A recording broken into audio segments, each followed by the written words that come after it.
War Update InfoPod. How are civilians in Iran coping with the Israeli-US attacks? Good afternoon. You're listening to the War Update InfoPod, a clear look, latest developments, and what it might mean. As the conflict continues, attention is turning to the experience of ordinary civilians inside Iran.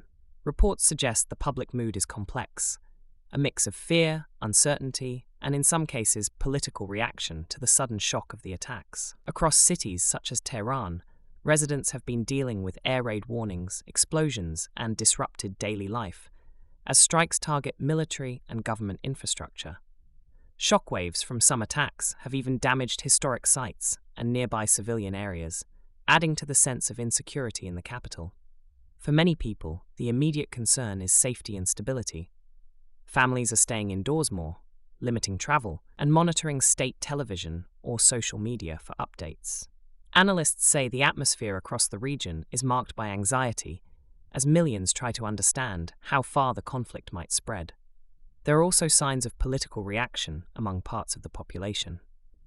Following reports that senior Iranian leadership figures were killed in the early strikes, some social media posts from inside the country showed reactions ranging from shock to expressions of relief or celebration among opponents of the government. At the same time, humanitarian groups are warning about the potential for civilian harm as the bombing continues. International organizations have called for investigations into strikes reported near civilian sites, including schools and residential areas. Another factor affecting daily life is communication. Iran has previously used internet restrictions during periods of unrest, and disruptions to communications can make it harder for civilians to share information or contact relatives abroad. Taken together, the situation for ordinary Iranians is one of uncertainty. Some are focused simply on staying safe and protecting their families. Others are watching the political implications of the strikes and wondering whether the conflict could trigger wider changes inside the country.